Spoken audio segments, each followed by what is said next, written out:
Halo semua, kembali lagi di sini bersama kami Aspo, Aspirasi Podcast, your daily dose of aspiration awaits. Nah, pada podcast kali ini, kalian akan ditemani oleh aku, Alian Nisa dari organisasi MPK, dan Aku Alian Nurfebiana dari organisasi OSIS.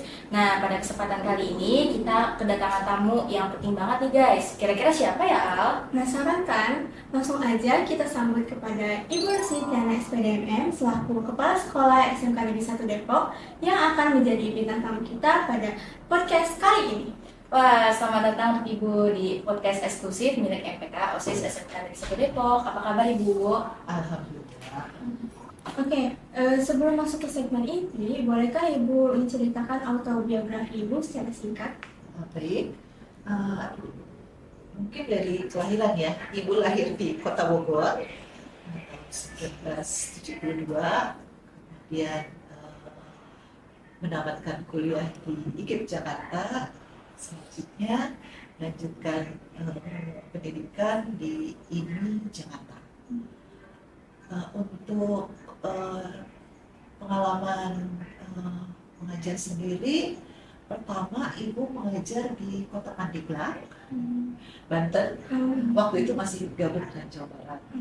Kemudian masih kembali lagi ke Kota Depok, waktu itu di SMK 1 Depok ya, sebagai guru.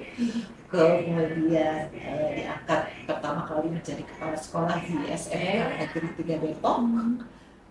Kemudian kembali ke SMK Negeri 1 Depok sebagai kepala sekolah tahun 2021 sorry. Ya, tahun 2021. Alhamdulillah sampai sekarang. Berarti kalau kita tarik kesimpulan nih, Bu Lucy itu orang yang lahir di Kota Bogor ya Bu ya, terus juga beberapa kali ngajar di Pandeglang, terus sempat jadi guru juga di sini ya Bu sebelum jadi kepala sekolah. Gitu ya. Oke, berarti langsung aja nih ya Bu, biar kita lebih kenal dekat nih dengan Ibu Lucy. Seperti yang di judul podcast kita nih Bu, yang bernama Get to Know Our Headmaster. Jadi langsung aja kita ke pertanyaan pertama. Let's go.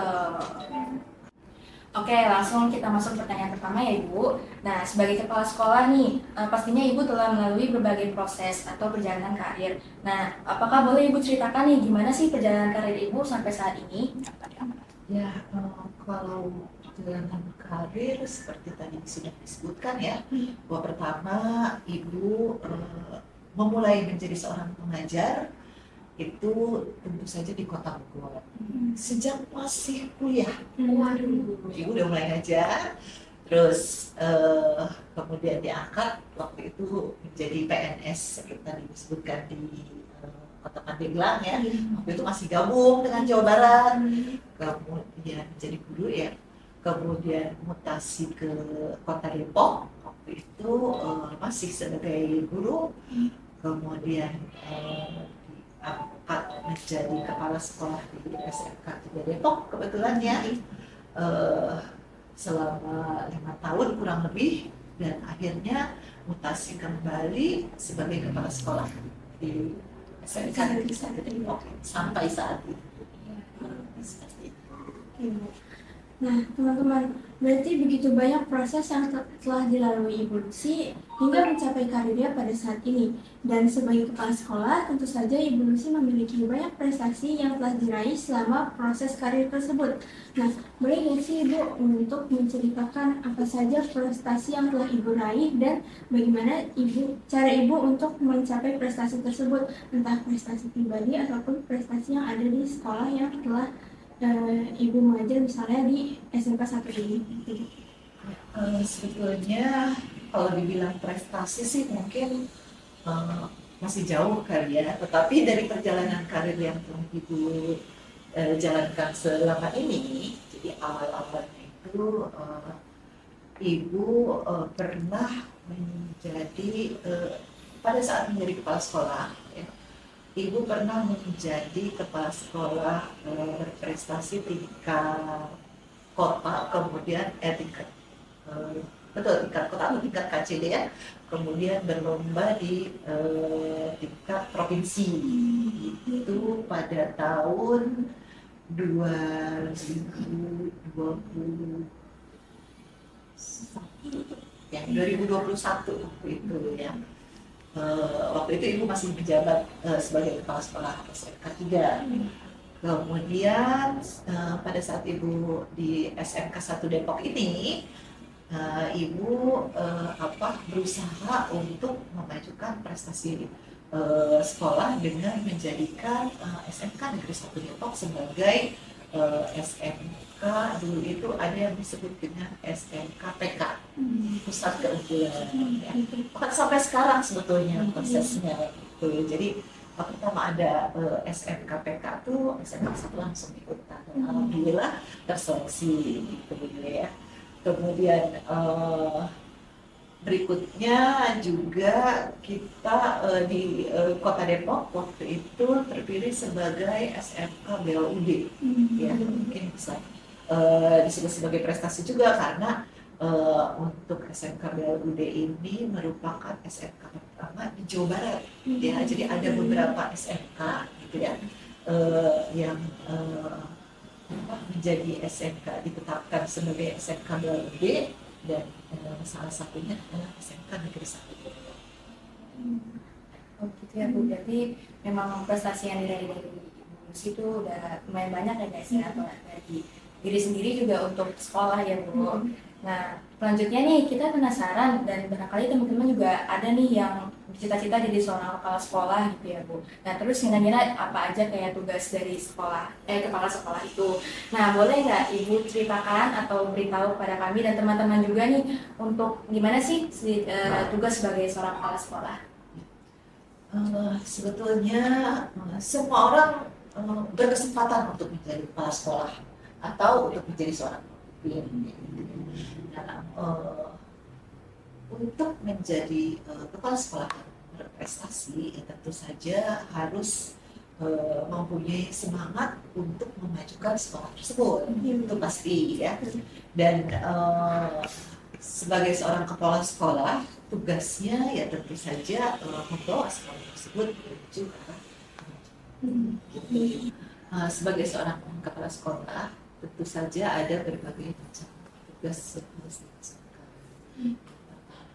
Tugas di bidang pendidikan kepada teman-teman guru sebagai seorang manajer, bagaimana mengatur pengelolaan sekolah tersebut supaya lebih baik tentu saja. Dan saat ini tidak hanya sebagai seorang manajer, kepala sekolah itu juga bisa bertindak sebagai seorang supervisor, yaitu membawahi seorang guru-guru di bawahnya untuk melaksanakan tugasnya dengan baik. Jadi tugas supervisor. Dan selain itu, kepala sekolah juga dituntut untuk bisa melaksanakan tugas di bidang kewirausahaan. Jadi bagaimana membawa bawahannya supaya bisa berwirausaha, ya, sehingga mereka bisa membimbing anak didiknya mempunyai jiwa kewirausahaan yang baik. Seperti itu. Jadi dapat disimpulkan bahwa tugas seorang kepala sekolah itu yang pertama manajerial, yang mana memanage guru-guru yang ada di sekolah tersebut untuk melaksanakan tugasnya. Juga menjadi supervisor untuk tugas-tugas guru tersebut, dan juga karena kami adalah sekolah SMK yaitu kejuruan, yang mana setelah lulus ada kemungkinan bekerja atau wirausaha dan kuliah. Nah, di wirausaha ini pastinya kita harus diajarkan dari sekolah ya, Bu ya. Oke, begitu. Nah, dari apa yang Ibu Lucy telah ceritakan, dapat kita simpulkan bahwa ada pesan tersirat yang mendorong Ibu Lucy hingga saat ini, yaitu adalah soft skill beliau. Nah, soft skill itu kan salah satunya adalah kepercayaan diri. Nah, untuk kepercayaan diri ini, Bu, itu ada jadi satu isu remaja pada saat ini, yang mana banyak remaja yang kayak kurang percaya dengan dirinya sendiri. Nah, kira-kira Ibu ada tips gak nih dari Ibu kepada teman-teman yang mendengarkan mengenai cara meningkatkan kepercayaan diri atau melatih soft skill-nya pada diri sendiri itu, Bu. Ya, ya. Saya kira pertanyaan yang bagus ya, bahwa kepercayaan diri untuk remaja pada saat ini, terutama siswa-siswi SMK ini sangat penting. Karena mereka nantinya akan menjalankan kehidupan ya, dan diharapkan bisa mempunyai kepercayaan diri yang kuat supaya bisa melanjutkan kehidupan. Iya, Jadi seperti itu. Nah, supaya bisa meningkatkan kepercayaan diri tentu saja harus ditunjang oleh kemampuan. Ya. Kita harus meningkatkan kemampuan kita. Jadi Ibu berpesan ya, kepercayaan diri itu ya, bukan hanya ditunjang oleh segi penampilan saja. Kadang-kadang anak sekarang suka salah kaprah gitu ya, seolah-olah gitu ya, kalau misalnya kulitnya nggak glowing, nggak percaya diri gitu kan ya, padahal ada yang lebih penting dari hal itu ya, yaitu kemampuan yang ada pada diri mereka. Jadi kita harus meningkatkan kemampuan kita ya, keahlian kita apapun itu, apakah kemampuan berbicara, apakah kemampuan untuk berkarya, apakah kemampuan dalam menyelesaikan suatu masalah, itu bisa meningkatkan kepercayaan diri mereka. Baik, dari yang Bu Lucy sampaikan tadi, kita dapat kesimpulan ya teman-teman, kalau misalnya kepercayaan diri itu ada dari kemauan kita sendiri. Jadi kita harus mau nih untuk meningkatkan dari soft skill dan kepercayaan diri yang kita punya. Dan kita juga harus fokus dengan kemampuan yang kita punya gitu teman-teman. Iya, benar banget.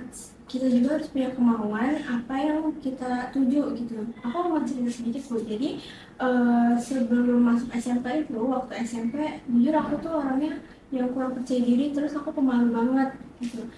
Pas masuk SMK, aku tiba-tiba tergerak buat masuk ke organisasi, yang mana ternyata itu membantu banget buat kepercayaan diri aku makin meningkat gitu. Jadi yang tadinya aku nggak pede buat ngobrol dengan orang banyak, aku jadi mulai percaya diri dan juga mulai fokus sama diri aku juga gitu. Ibu setuju tuh. Jadi adanya organisasi yang ada di sekolah, gitu, terutama mungkin dalam hal ini fokus ke OSIS misalnya gitu ya, itu benar-benar bisa meningkatkan kepercayaan diri buat murid-murid semuanya. Dan itu bisa mengeksplor gitu, mengeksplor kemampuan dari peserta didik juga. Jadi mereka tuh yang selama ini nggak tahu bahwa mereka tuh punya kemampuan gitu ya, kemampuan untuk berbicara di depan umum gitu kan ya. Itu ini banget kan, pengaruh banget kan gitu ya, kemampuan untuk berbicara di depan umum, kemudian kemampuan untuk memimpin teman-teman, menggerakkan teman-teman menuju melaksanakan suatu kegiatan, itu juga berpengaruh banget pada kepercayaan diri. Dan kedepannya soft skill, itu disebutnya soft skill kan ya. Soft skill itu sangat berpengaruh pada kemajuan dari anak itu sendiri gitu, untuk mengembangkan diri mereka sendiri gitu ya.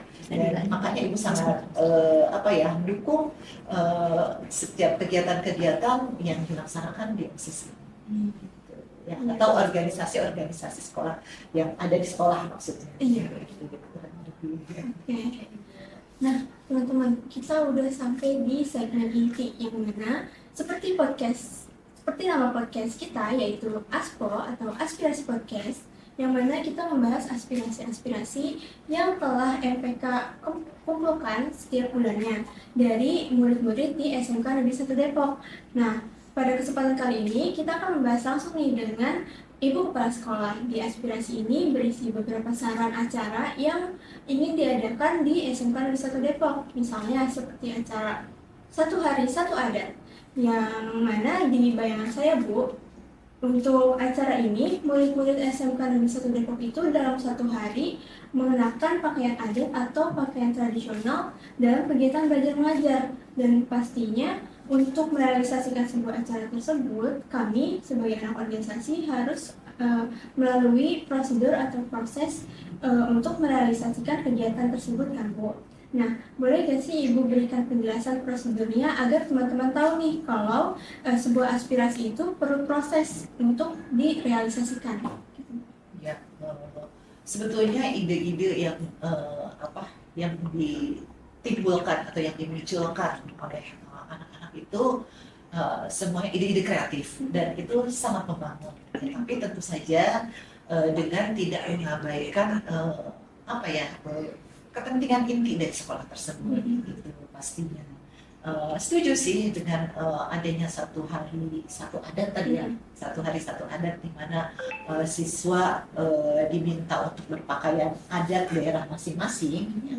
Selain untuk lebih mengenal budaya daerahnya, lebih mencintai dan lebih menjiwai budaya daerahnya, gitu ya. Itu juga membuat anak-anak lebih kreatif lagi pastinya, gitu ya. Tetapi disesuaikan dengan pembelajaran pada saat itu pastinya ya, karena kita kan beda ya, kalau SMK itu setiap hari itu pasti ada kegiatan-kegiatan yang membutuhkan semacam pendukung dari apa yang dikenakan. Contoh gini, kayak misalnya di SMK kita kan ada jurusan TKR, teknik kendaraan ringan, gitu kan? Ya, kebayang dong kalau misalnya mereka harus lagi ngotak-atik mobil, gitu kan? Terus harus pakai kain atau apa yang seperti yang bisa menghambat kerja mereka, gitu ya. Nah itu juga pastinya harus disesuaikan, gitu. Dan berarti kita harus mencari momen-momen yang pas gitu ya untuk melaksanakan kegiatan tersebut gitu ya. Jadi kekhususan tersebut, tapi kalau memang misalnya memungkinkan bisa saja gitu ya. Tetapi dengan tidak membatasi gitu ya, dengan tidak membatasi dan tidak mempengaruhi kegiatan belajar mengajar mereka. Nah, sekali lagi kita tuh SMK gitu ya, yang namanya SMK tiap-tiap jurusan pasti beda-beda gitu dan punya momen-momen di mana mereka memang menggunakan kostum yang sesuai dengan apa yang mereka kerjakan gitu, kurang lebih. Oke, jadi begitu teman-teman. Untuk merealisasikan sebuah acara atau sebuah kegiatan, kita perlu memikirkan bagaimana kondisi, terus bagaimana impact kedepannya untuk acara tersebut, gitu. Nah, benar banget nih yang disampaikan dari Alia tadi. Dan gak terasa nih kita udah banyak berbincang sama Bu Lucy, mulai dari pengenalan Bu Lucy, terus juga pembahasan isu-isu remaja, dan dari proses sebuah aspirasi tuh biar berjalan tuh gimana gitu. Dan sekarang kita udah berada di penghujung podcast nih, Al. Iya nih, dari sharing pengalaman Ibu Lucy dan motivasi beliau, harapan aku podcast ini dapat bermanfaat bagi siapapun yang menontonnya dan menjadi motivasi bagi kita semua sebagai generasi penerus bangsa, ya gak sih Al? Betul. Nah, dan kita juga mau berterima kasih nih sama Bu Lucy yang udah mau bersedia buat menjadi bintang tamu kita di podcast kali ini. Dan sebelum kita tutup nih, kita mau tahu nih, adakah pesan-pesan dari Ibu untuk kita atau untuk teman-teman yang mendengarkan, apa yang ingin Ibu sampaikan dan sebagai penutup dari segmen kali ini juga. Jadi kesan Ibu, mungkin Ibu sangat senang dan bangga melihat kalian melaksanakan kegiatan ini. Ini merupakan kemajuan yang berarti buat kita ya, bagaimana kalian mengekspresikan apa yang menjadi pemikiran kalian gitu ya, dan apa yang mendorong kalian untuk bisa menjadi lebih maju lagi ya. Dan mudah-mudahan ya ini bisa menjadi inspirasi juga buat teman-teman yang lain untuk memajukan atau menampilkan potensi-potensi yang ada pada diri mereka sehingga menjadi lebih maju lagi.